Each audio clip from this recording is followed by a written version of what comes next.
Hello everybody, Matthew here, and in today's video, I'm going to be talking to you guys about one of my favorite databases and one of the most important databases when it comes to Apple iOS devices, and that is going to be our KnowledgeC database. Now without further ado, let's get into this and roll the intro.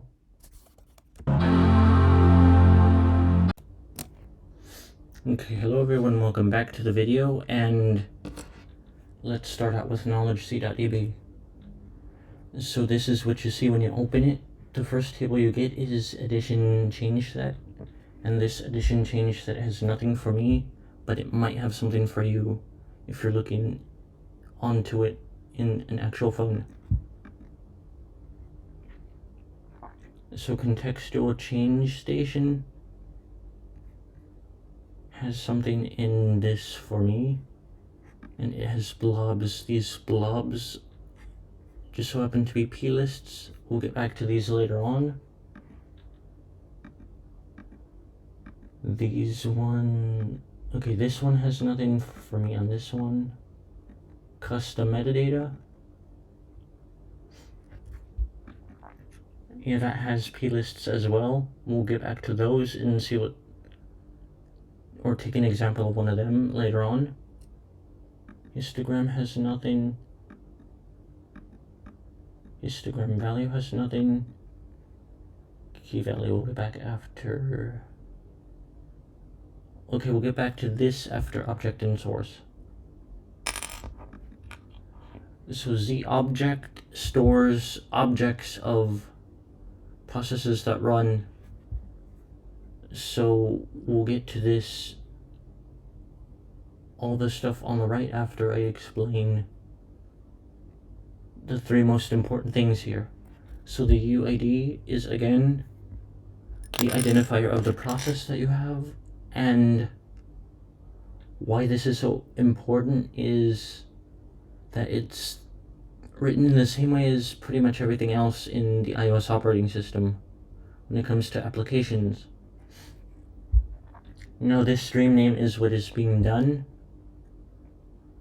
So if the device is locked, or when the device is locked, it'll have a different signature than an app usage, which is an app intent, or the screen being backlit, or discovering signals or being used, or anything else like that.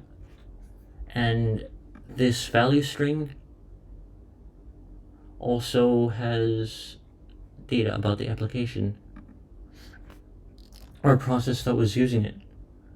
So this apple.mobile SMS is one, which is our iMessage application. This purple body is something that spawns up when the device is started.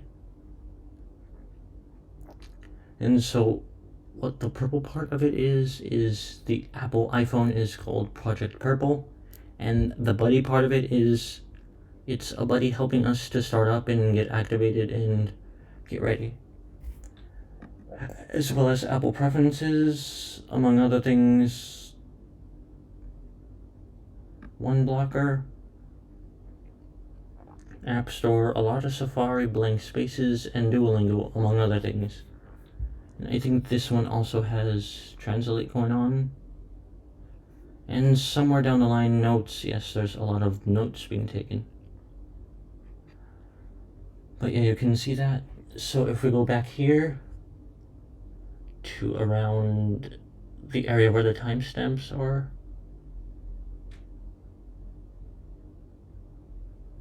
values, value creation date is a timestamp. This local creation date is also timestamp, and the end start date are also timestamps. So you are able to timestamp those accordingly and see what dates match up with what dates. And how long they actually took is also double value time, since is the value double?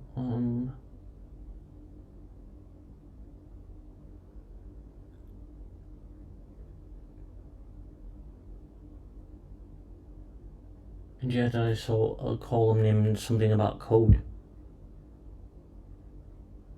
Or, yeah, but there is one since start of day and day since start of week. And there's some other stuff here too. Now if we go to objects,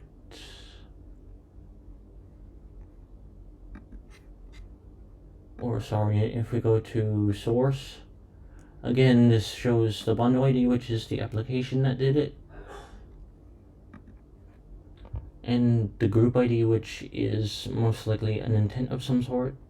So in this case, one that I see here is a playback intent, which is going to mean that something was being played back by either a music app or some app that plays back movies or audio.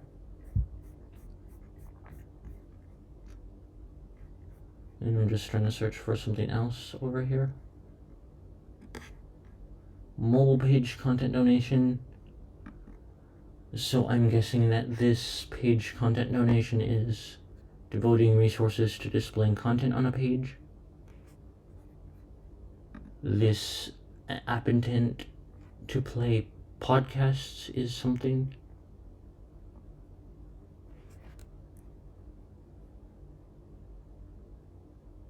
This Apple Messages.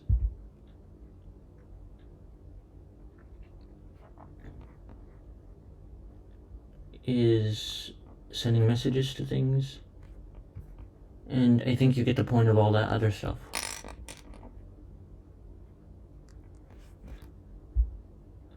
But now there's also item IDs, which can have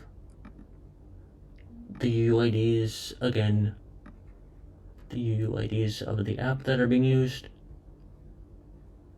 And the source ID is either a spotlight or app intents for intents of apps that are being used.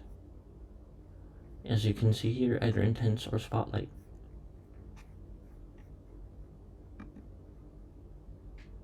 And now this key value is going to be, it's going to have blobs for all the values, and these blobs store preference lists. Ooh, multiple preference lists.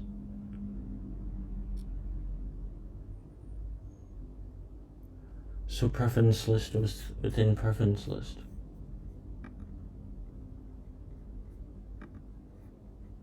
But anyway, for all these types of keys, so maybe something deleted from iCloud, a syncing of device, created my zone, and whatever.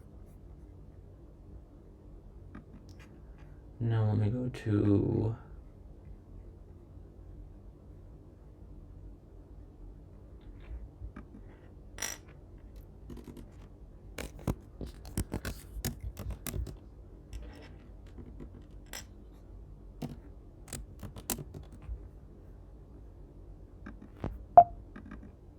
my downloads folder, and account activity, serial key image. I think this,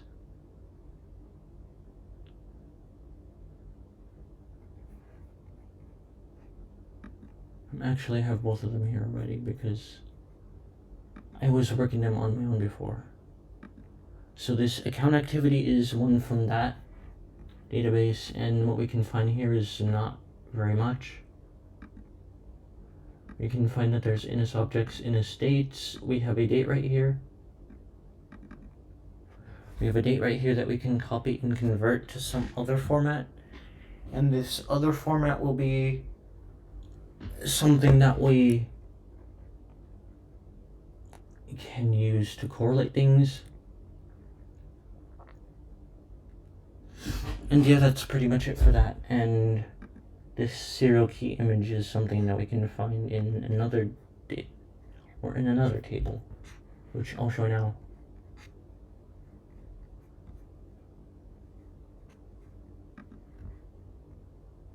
So this one is found in metadata.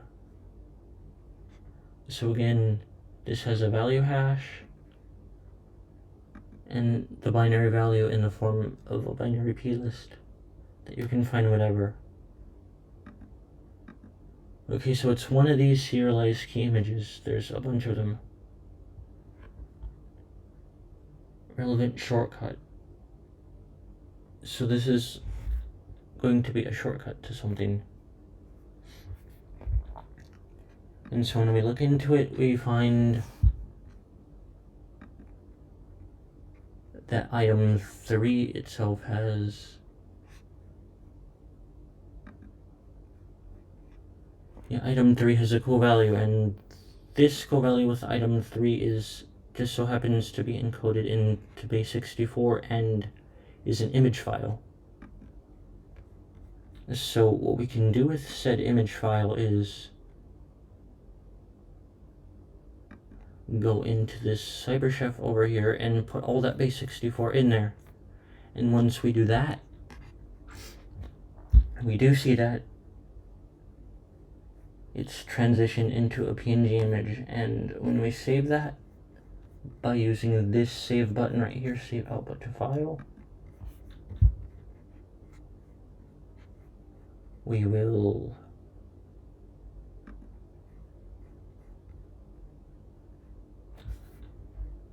get this download.png, and when we open it, we get to see this image, which is pretty cool. Now, let's go to the last one, which is the one with blobs, which is contextual change registration. And this shows identifiers, and this has the properties that those identifiers hold. So power UI battery.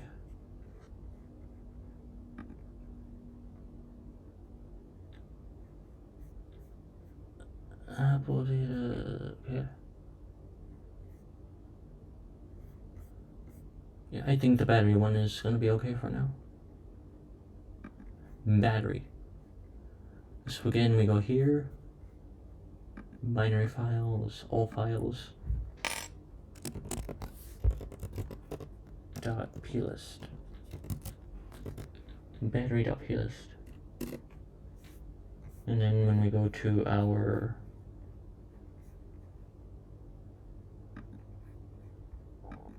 downloads folder here, battery.plist, we can open it in our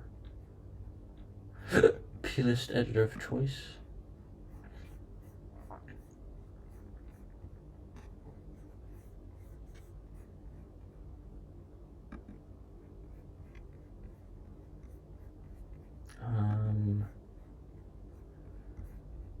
Bring this cool guy over here. Open battery.plist, and objects has a bunch of stuff. So it has system battery dictionary. It has paths to things. It has Boolean values, whether it's ephemeral and other stuff like that that you may want to know about. Class.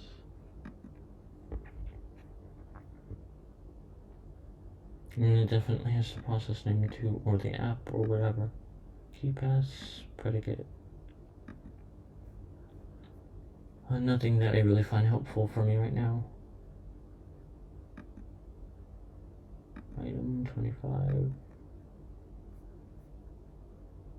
And same stuff. So this preference list here shows a bunch of values related to the battery health, the battery life, and everything about battery information.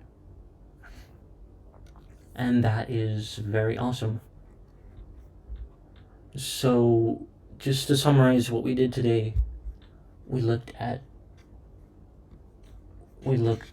this database, the KnowledgeC.database, wherever my cursor is. We looked at the KnowledgeC.database, and we can see that this contains a whole lot of data about a lot of the processes running on your iPhone,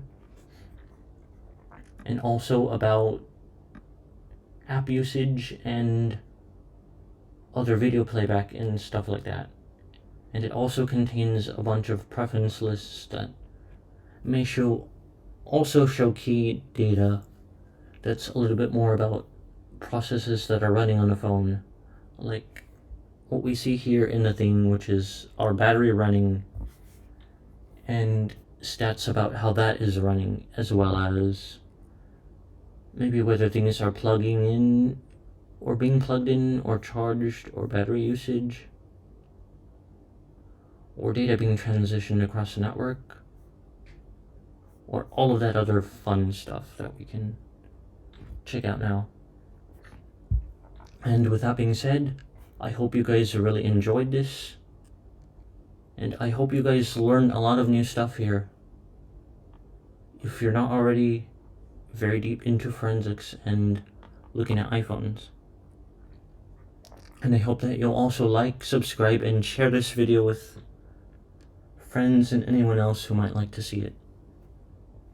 So thank you for watching, and have a great day, everyone. Matt out.